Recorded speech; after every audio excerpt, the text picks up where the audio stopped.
All right, I'm going to call the meeting to order, and I will ask Ms. Borchers to lead us in the Pledge of Allegiance.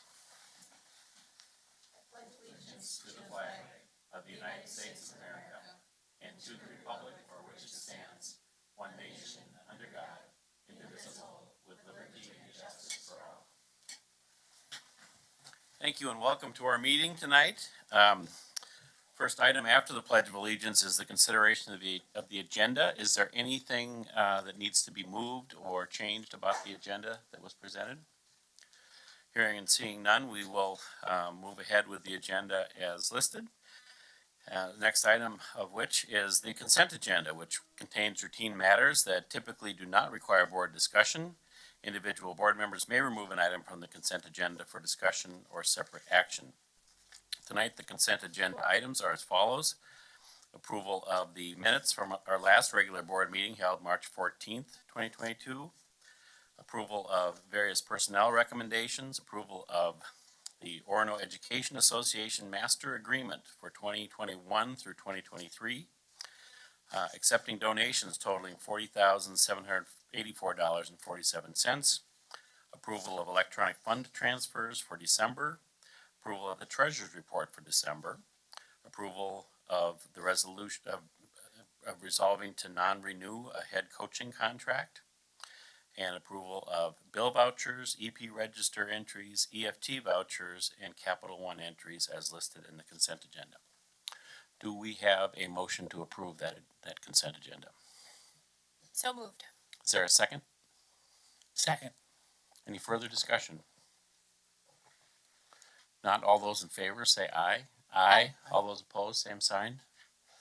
Motion carries. Next, we'll move on to the superintendent's report on excellence. Dr. Flesher. Thank you, Mr. Chair. I've had a lot of good news in the last month. First, Orono High School Chamber Choir participated in the solo and ensemble competition last month. And for the first time, every entry received a superior rating. It's a first in school history. Miss Brenna shared, and this is a direct quote, "Before we left the competition, the judges made a point of telling me how nice the Orono kids were and how much they enjoyed working with them." So my congratulations to our choir students and Miss Brenna on a job well done. Second, Orono senior Gigi Martin earned a Rising Star Award through the 2022 Minnesota Aspirations for Women in Computing Awards program. She is celebrated and recognized for her leadership ability and academic achievement, along with computing-related interests and aspirations. As an award winner, she will have access to internships, job shadow experiences, and mentor matches. Third, as you know, the Orono High School DECA program has impacted hundreds of students through the years and continues to be popular and thriving under the inspiring direction of Mr. Keith Jurek. This year, 29 students emerged from state competition as qualifiers for the International Career Development Conference later this month in Atlanta. So I'm going to read those names, but congratulations to Abby Dennison, Aiden Ecker, Maddie Elliott, Olivia Feggers, Charlotte Finch, Harry Finch, Will Fritch, Charlie Gilo, Meg Grandy, Isabel Holshoe, Megan Couch, Grace Neuheisen, Lauren Knudsen, Jack Kopeski, Roman Lacursi, Mia Lopez, Leo Marzoff, Angus Muldoon, Jennifer Wynn, Preston Perrell, Carly Pitts, Alex Rapp, Lily Reiner, Riley Snow, Caleb Stevens, Patrick Stevenson, Ben Summers, Nash Tickey, and Jack Wortman. Congratulations to all of our DECA students. One DECA project called Community Giving has exceeded all expectations this year. Through a series of highly successful fundraisers, they had a goal of $6,000 and raised $11,000 to support a small community in Troconis, Mexico. Congratulations to Charlotte Finch, Aiden Ecker, and Jack Kopeski. The funds have been used to form a soccer club, repair building damages, and fund school transportation. Last week, Orono High School hosted Mr. Neil Kashkari, President and Chief Executive Officer of the Federal Reserve Bank, Minneapolis. He accepted an invitation to engage in a question-and-answer session with students. Mr. Kashkari discussed the current economic conditions, interest rates, inflation, supply chain challenges, and consumer demand. Approximately 300 Orono students attended the session, asking Mr. Kashkari thoughtful questions from everything from cryptocurrency to how he handles stress. So we thank Mr. Kashkari for sharing his time and talents with our Orono students. And last, April 18th through 22nd is Public School Volunteer Week.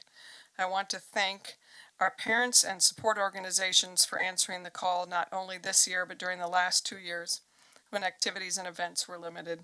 Our creative volunteers and parents are incredibly dedicated to supporting our students, teachers, and staff, and we thank you. And that concludes my report for this evening. Great, thank you. Lots of good news. We will move on to the next item on the agenda, which is board members' questions and comments, an opportunity for board members to update each other on committee activities and other items of mutual interest. Tonight, we'll start with Mr. Bash. Well, I'd like to start with the fun part first. I had the opportunity to attend a joint concert of the Luther College Concert Band and the Orono High School Wind Ensemble. Now, the link there is that Dr. Arnold, the conductor of the Orono Wind Ensemble, is a Luther graduate, so that was the link. But the wind ensemble sounded really well, really good, and it was interesting talking to some of the Luther College band members afterwards. They were very quick to compliment how good Orono was, and they were really surprised at how good the band was, and how good it was for a relatively small school.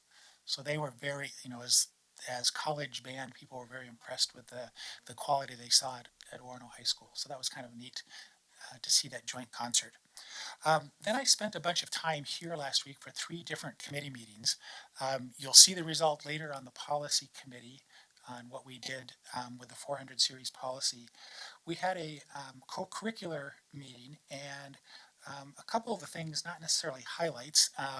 We did learn that across all sports, but there's a severe shortage of referees, and right now they don't have any referees for any of the JV baseball games scheduled for this spring. So it's not a good thing when the coaches have to get out there and call balls and strikes. So that's a problem that lots of sports are having in all schools. We also got an update about the pool.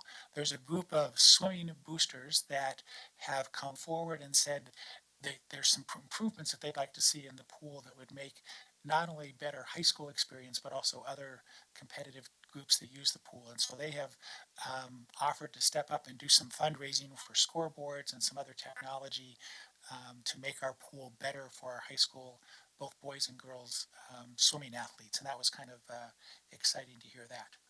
And the finance and facilities, Sarah will talk about the rest of that. That's the end of my report. Great, thank you. Ms. Wallander. Well, I wasn't going to talk about this, but since you talked about band concerts, it starts in 5th grade. Dr. Fleischer and I had the pleasure of going to the first 5th grade band concert that they've had for over 2 years. And they sounded good. I can see why they're going to be really successful when they're in high school. I also attended a Community Education Advisory Council meeting, and Tiffany Clifton was able to share that we are getting additional funds for the summer. They're doing a great job building in new mental health supports, and they've got some dollars earmarked for early learners. They have 5 scholarships that are going to go to kids who would not have been able to attend a preschool program, so that's going to be really exciting. They also are redoing what many of us remember as empty bowls, where the art students would do that, and it's actually going to be bigger and better than ever. They're partnering with Orono Healthy Youth, and they're going to be doing a wellness expo. So that is going to take place on May 3rd, and it's going to be from 5 to 7. There still will be empty bowls, but they're going to have some access to mental health resources, and they're going to have other wellness people partnering there, so that's going to be a really fun evening.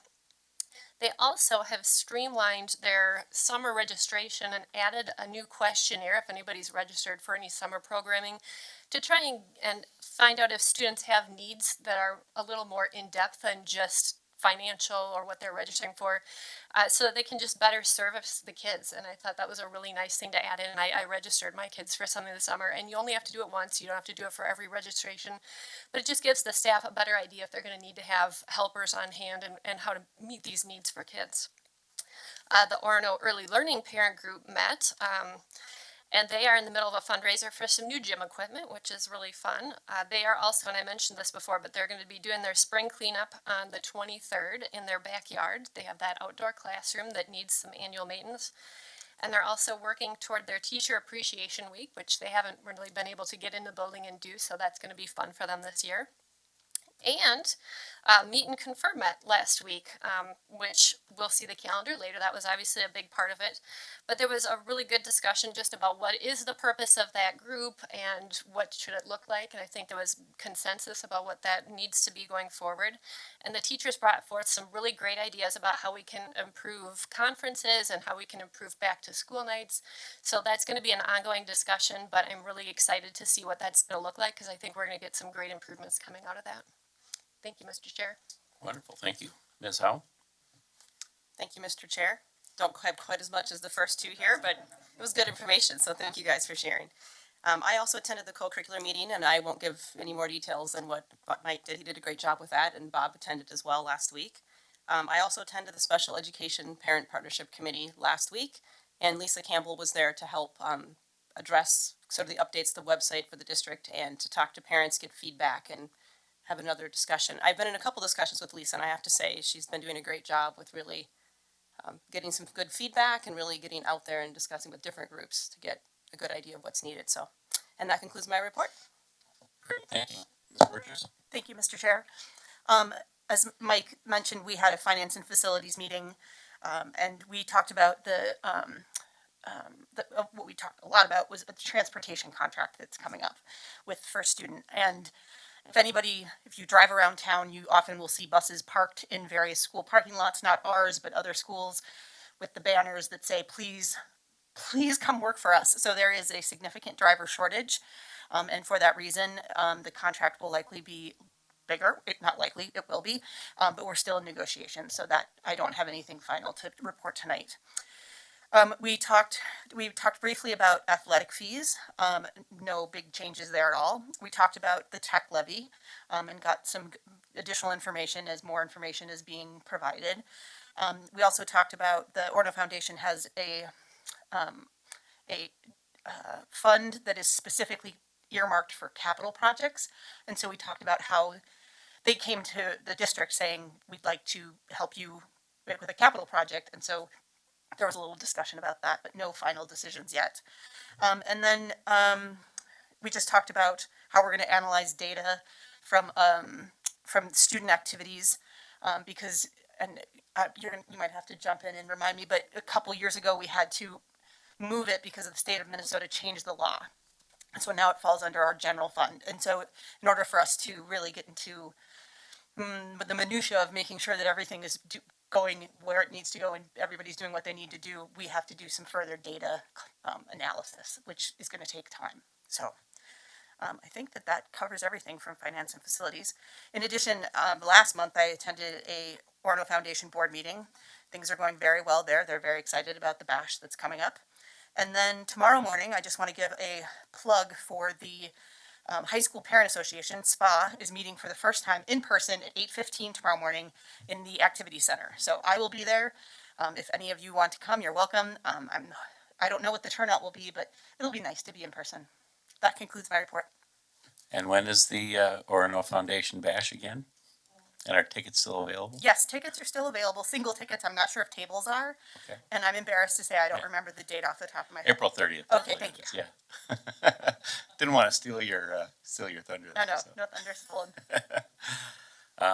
So anyway, I hope people can make it to that to support that organization that does so much to support us.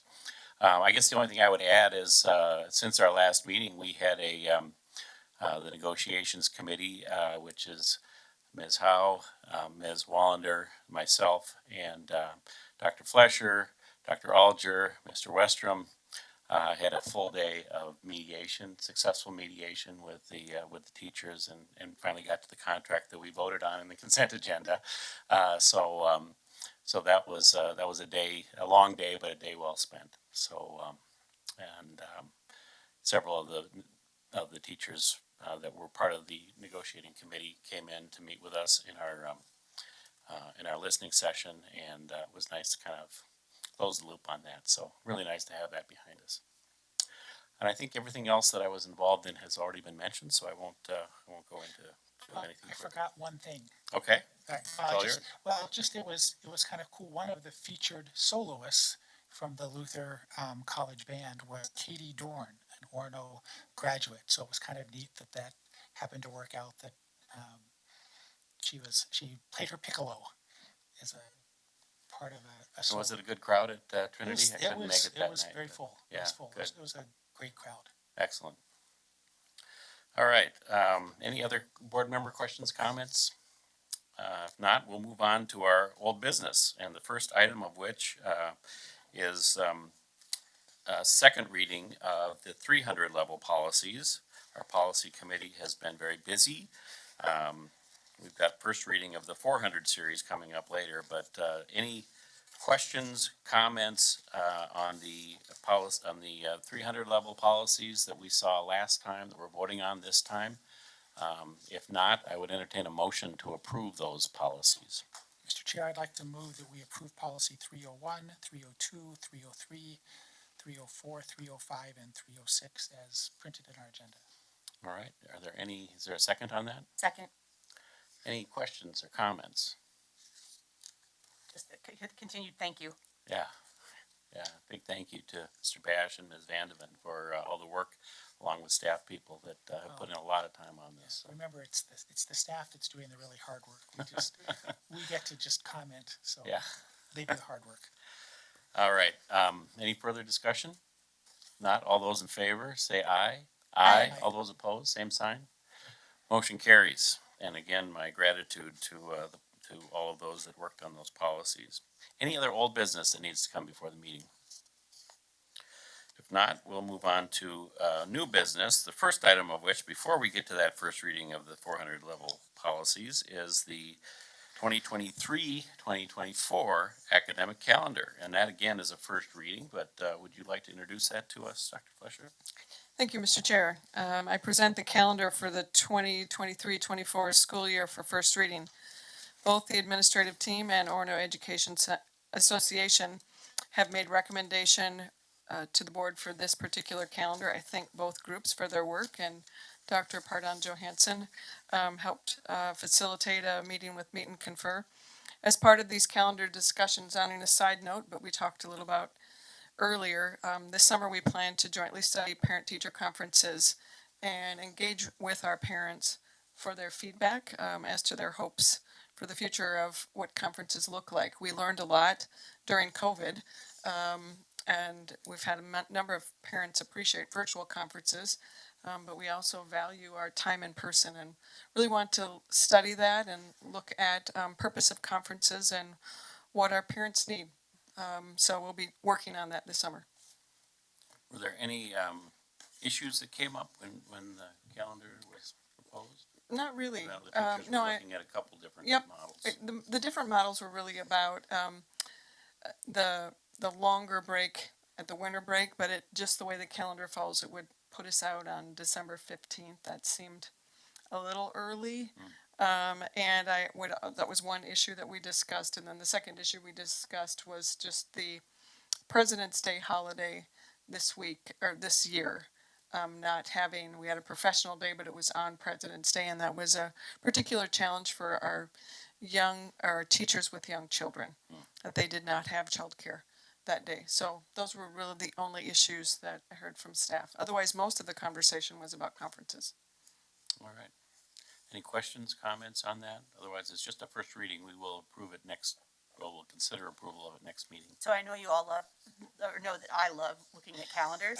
And I did look at this one, and I just want to say I really am thankful. I appreciate the fact that there is the proposed January 1st being not a day at school.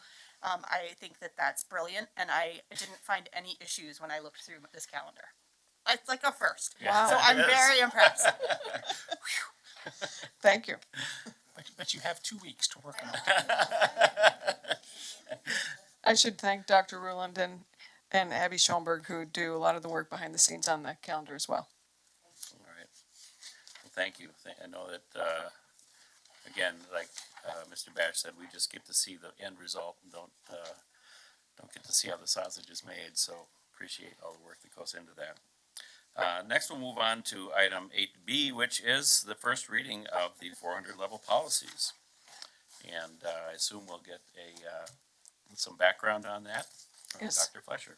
Thank you, Mr. Chair. I invite Dr. Scott Alger, our Executive Director of Human Resources, to the board table for discussion and brief remarks regarding the 8 board policies in the 400 series for your review for first reading. These include Policy 401, Equal Opportunity Employment, Policy 402, Disability Non-Discrimination, Policy 403, Discipline, Suspension, and Dismissal of District Employees, Policy 404, Employment Background Checks, Policy 405, Veterans Preference, Policy 406, Public and Private Data, Policy 407, Employee Right to Know, Exposure to Hazardous Substances, and Policy 408, Subpoena of a School District Employee.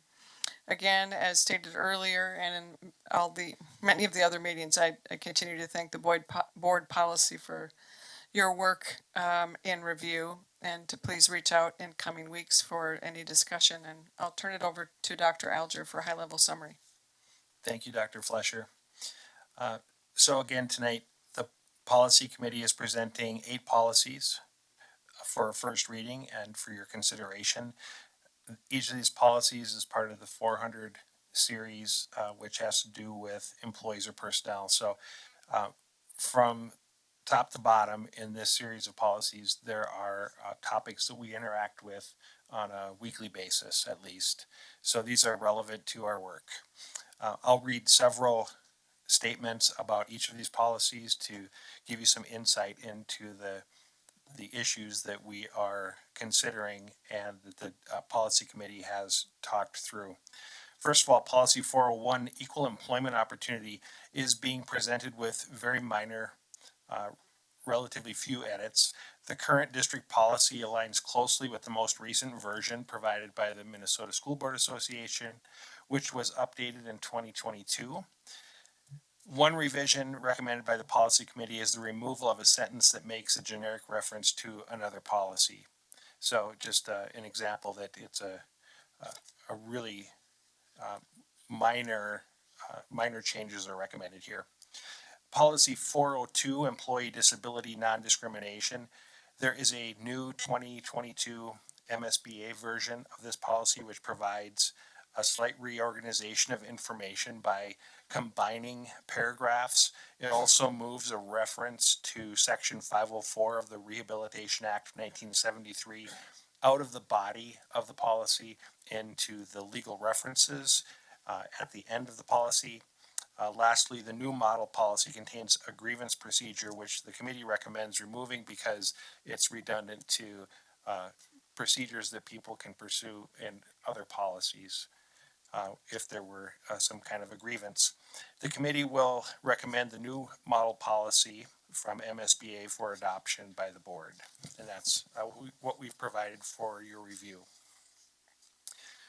Policy 403, Discipline, Suspension, and Dismissal of School District Employees, was also reviewed by MSBA this year. The committee was agreeable to changing the term oral warnings to verbal warnings, since that's the phrase that we use in practice. Otherwise, the new policy as presented by MSBA was in fitting with what the committee expected. Policy 404, Employment Background Checks, was updated by MSBA in 2018.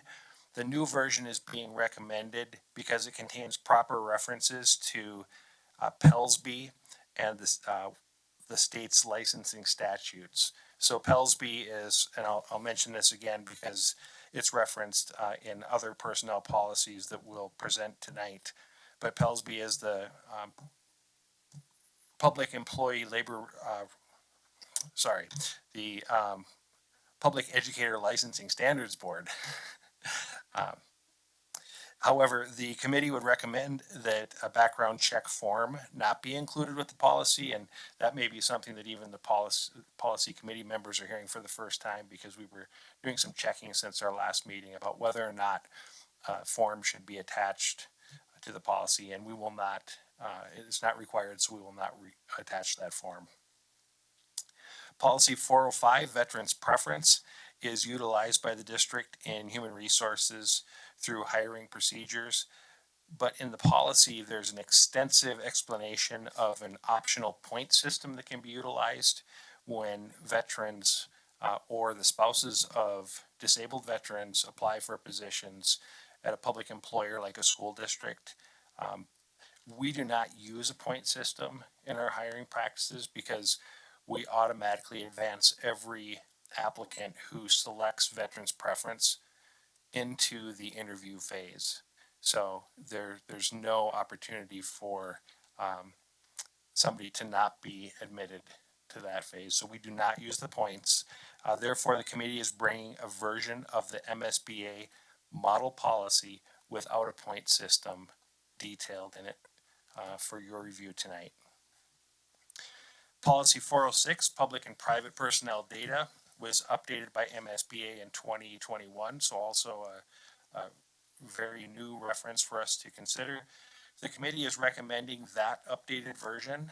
Revised topics in the new MSBA model include protected health information, applicants for employment, information disseminated to labor organizations and the BMS, the licensing boards of PELSB and the Board of School Administrators, as well as information associated with personnel who submit maltreatment reports. So all of these labels apply to categories or groups of people that might, because of their status under that title, might generate some kind of data that the school district maintains, and therefore the policy gives us direction on whether or not that information that's generated and collected by the district is public or private. So each of those that I just listed, protected health information, applicants for employment, and so on, those are topics that were addressed through changes by MSBA.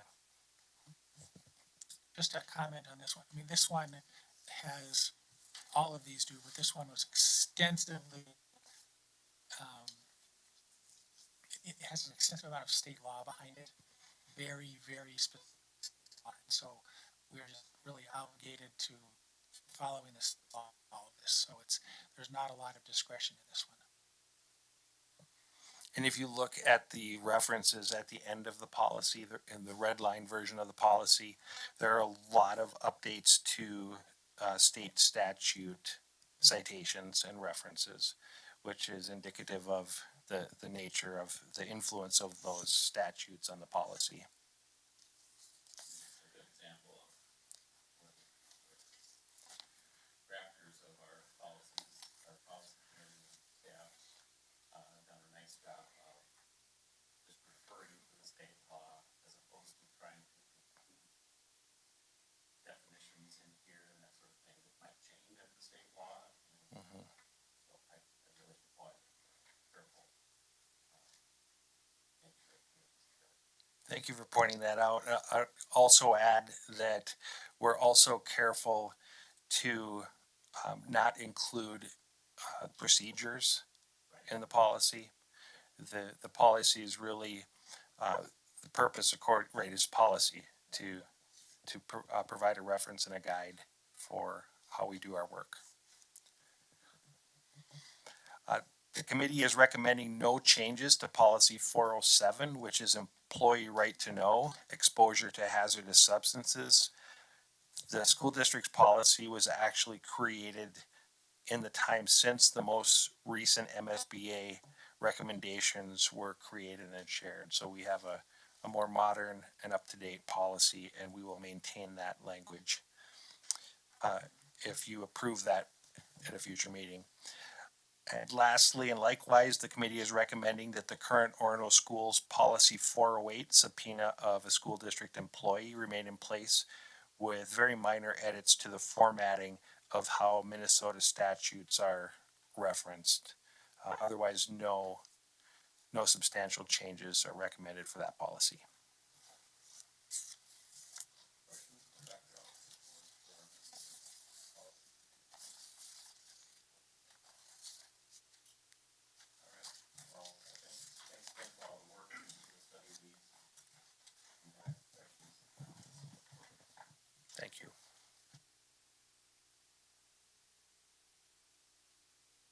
right, next item on the agenda is, the termination and non-renewal of probationary teachers, and this calls for a roll call vote. So, Dr. Fletcher, do you want to give a little bit of background here, and then we can go into the resolutions? Yes, thank you, Mr. Chair. We appreciate the work of all of the employees. Many of these employees have worked very hard during COVID and have been on these many guest teachers, sub-teachers, people on one-year employees contracts. And so it's appropriate at this time to terminate and non-renew the probationary teacher status. So I believe the resolution is just to be read. So, with the board's consent, I'll read the resolution and then, be happy to, entertain a motion to approve it. So, whereas Minnesota statute, section 122A, .40, subdivision 5 states that the first 3 consecutive years of a teacher's first teaching experience in Minnesota in a single district is deemed to be a probationary period of employment, and that the probationary period in each district in which the teacher is thereafter employed is 1 year. And whereas Minnesota statute, section 122A, .40, subdivision 5 further states that any annual contract with a probationary teacher may or may not be renewed as the school board shall see fit, provided that the board gives the teacher written notice of the non-renewal before July 1. Now therefore be it resolved by the School Board of Independent School District number 278, Orono, as follows. Number 1, pursuant to Minnesota statutes, section 122A.40, subdivision 5, the school board hereby declines to renew the annual teaching contract of the following probationary teachers effective at the end of the school year: Chad Auguson, Taylor Fellers, Kari Heitke, Kathy Hibbs, Jody King, Mallory Purdy, Catherine Ritland, Miranda Schroeder, Jesse Schuett, and Matthew Wistrom. As a result of this resolution, the district's employment relationship with the above-named probationary teachers will terminate effective June 30, 2022. School board has reviewed and hereby approves a written notice of non-renewal for each affected probationary teachers. Each teacher may make a written request that the Board of Education state its reasons for the non-renewal of her or his teaching contract. Such a request must be made, however, within 10 days after receiving notice of school board action. School board clerk is directed to sign the written notices on behalf of the school board. The reasons for non-renewal are classified as private personnel data under the Minnesota Government Data Practices Act, unless the non-renewal represents the final disposition of disciplinary action. Number 4, the Human Resources Executive Director or a designee is directed to serve the affected teachers with a copy of this resolution and the approved written notice for that teacher before July 1. If possible, the notice should be hand-delivered. So, do we have a motion to approve this resolution? So moved. Is there a second? Second. Any further discussion? If not, we will call for a roll call vote, and we will begin with Ms. Borchers. Aye. Ms. Aye. Howe? Aye. Aye. Aye. All right, the motion carries unanimously. Thank you for all the work that goes into this. I know we take this very seriously and appreciate the professionalism with which this is carried out. All right, next item is QComp, ATPPS report. And since we do not see our guest of honor here, I understand that Dr. Ruland is going to address the board. Thank you, Mr. Chair. I welcome, hopefully both yet, Dr. Ruland, Executive Director of Learning and Accountability, and hopefully Mr. Paul Hamilton as soon as he arrives from his flight. And Mr. Hamilton is a curriculum and development leader, as well as QComp leader. We welcome them to the board table for presentation on the QComp program, as well as requests for approval tonight of the program for next year. As a reminder, our program is aligned with the state's QComp, or Quality Compensation Program. The QComp program provides performance pay to our teachers for successfully engaging in growth-oriented evaluation and coaching, job-embedded professional development, and for reaching student achievement goals. The Orono schools have chosen to engage in this program to promote teacher professional growth, leading to improved practices and student outcomes. I wanted to thank Paul personally, and we'll hopefully be able to do that yet, but we thank both Dr. Ruland and Mr. Hamilton for their work in another unprecedented year that required constant flexibility and significant adaptation to the QComp program. Dr. Ruland. Thank you, Dr. Flesher, members of the board. It's my great honor to represent the work of this incredible team and the incredible work of the school district. So Paul Hamilton right now is actually returning from Portland. He was invited to be part of a team of national leaders that's working with Brett Molding, who's one of the consultants that we've worked with on our next generation science standard implementation. So in addition to being our QComp teacher leader, Mr. Hamilton serves in that role and has supported that work tremendously. So it's a great honor for him, and he's probably at the airport as we speak, or hopefully on his way. I also want to recognize that we have 3 other members of our peer evaluation team. Mr. Hamilton wanted to highlight their work tonight. So last year he highlighted the work of our professional learning communities and the teacher teams that meet around professional development and around student outcomes. This year he wanted to focus on the peer evaluation team. So in addition to Mr. Hamilton, Kelly Liebfried is part of that team. In addition to his work as a peer evaluator, Kelly has helped us in many ways in leadership. He's particularly been helpful at the elementary level in supporting all the work we've done through COVID and filling in as needed. And then Teresa Wyden and Aaron Head, in addition to their work as peer evaluators, they also serve as our teacher mentor leads. And so they do the bulk of our work with our new teachers around professional development, ongoing professional development for them, support of the mentoring program, as well as offering sessions for them and for staff. So this is an incredible team, and their work will be reflected tonight.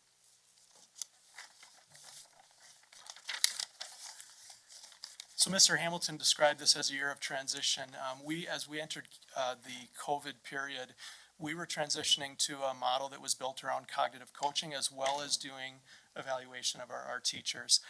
And that involves all kinds of activities, from meeting with groups of teachers and individual teachers, discussing ratings, as well as providing coaching to them about how to improve practice.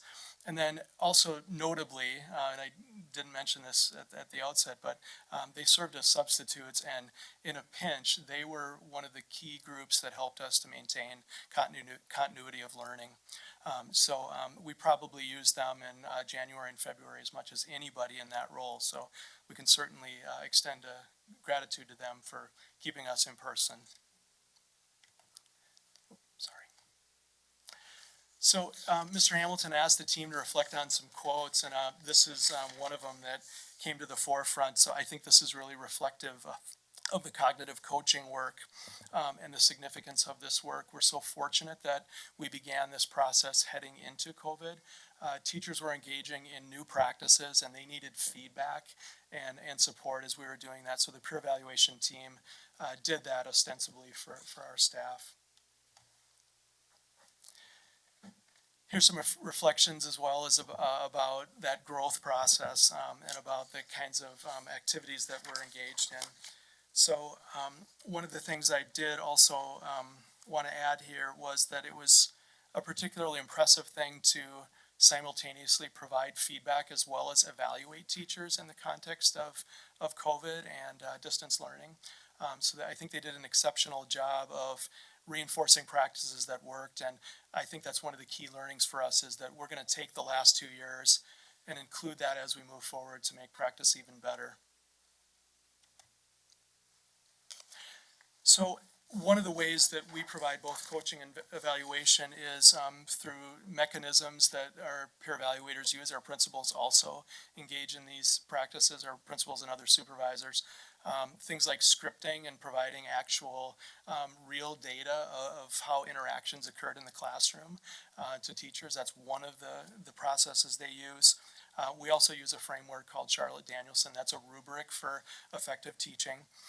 In a moment we'll talk about, we're going to be studying that, and that's another thing we need to reevaluate, is how does our learning over the last 2 years fit into that model, as well as a potential future model, and that will be part of a study that we've had in the works, but haven't got to. So I think next year will be a key year for that. So this is just one piece of data. Normally, Mr. Hamilton would have a trove of data for you. So he had one data point tonight, and it was feedback about how specifically the work of peer evaluators has made a difference for students and the work with students. I think it's also important to note that we use as part of our summative evaluation processes, which is every 3 years, a tool called Tripod, which has a 7C scale, and these are the kinds of things that teachers get feedback on from their students, whether or not they're caring, whether they confer benefit to students, whether their instruction is captivating, whether they clarify and provide feedback to students, whether they consolidate and integrate and synthesize ideas for our students, whether they challenge them, and then their classroom management. So those are the 7 C's of Tripod, which also support teacher growth and development. It also provides student voice into that process. So the summary of this and looking ahead, normally Mr. Hamilton would come to you with plan changes. We don't have too many plan changes this year. The one substantial one we do have is to embed the building goal payment into the salary schedule. It puts greater emphasis on the job embedded professional development process. That was part of the agreed upon teacher contract that was part of the consent agenda tonight. So you have our full support in that, and Mr. Hamilton will be working with MDE on a plan change to reflect that. The other pieces of the program study that we're planning, we always look at models. It's a program evaluation process. We gather feedback from various stakeholders. We look at change prerogatives. We think about all aspects of QComp, so it's not only just evaluation, it's the job embedded professional development. It's also teacher mentoring, and then also that payment piece. So while QComp is a program that does provide performance incentives and pay for achieving certain outcomes and engaging in certain activities, it also is about teacher growth. So I think this is a wonderful quote, and I don't know exactly what he was hoping to highlight here. I'm going to completely own this, that we talked about just about all aspects of this presentation. So what came to mind, it is really beautiful. It's, of course, Paul would insert a science diagram in this with a quote about an important social concept. So to me, the arc of change bends towards excellence, and our program has always been about striving for excellence and about teachers growing towards excellence. That will continue to be part of the study process. It will continue to be our standard and our goal moving forward. So I did not talk slow enough for him to arrive. But great job of pinch hitting, I might add. Thank you. Questions for Dr. Rulin, or for Mr. Hamilton through Dr. Rulin? I think that the questions in that last slide were really fantastic in that getting at lots of different ways on how we can improve as a district, how the opportunities can be augmented. And so thank you. I think it feels very generative. So thanks. Thank you for that feedback. Other questions, comments? Any difference by building in how, I realize it's done differently in different buildings, but how teachers perceive it and the value of it in different buildings? Yeah, so that's probably reflected best in the vote. So it was voted on and supported by the teachers at an extremely overwhelmingly high number. We do from time to time have differences. There weren't any this year, Mike. I think one of the things the team has done really well over the years is try to tailor things specific to buildings. So one example is there's a work product evaluation that's often part of the third cycle of evaluations. And they've tried to tailor those to specific building initiatives. So it might be literacy focused, and they might have Teresa Wyden, who's part of our literacy team, do those peer evaluations to support that work. Erin Head is also the PLC lead at the high school. So they've done a lot of work this year on grading practices, on effective grading. That's one of the ways that Aaron has supported their building, is to kind of weave So that's how those they're able together. to customize it by building, that it's not the same set of rigid goals. Yep, and there was a time in our program where we did have peer evaluators designated by building, but we felt like we needed more flexibility. I think this is a nice compromise.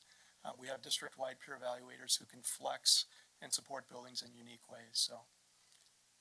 Thank you. Do you happen to know when the 7C evaluation cycle is? You said it was a 3-year cycle. Yep, so that's every 3 years, that's part of the summative process, so there's a second state statute called TDE, Teacher Development and Evaluation, that impacts teacher evaluation as well. So the tripod survey is done in coordination with that TDE process, so it would be in that third year of summative evaluation. We had a little bit of a lag in that, that first year of COVID. Yeah.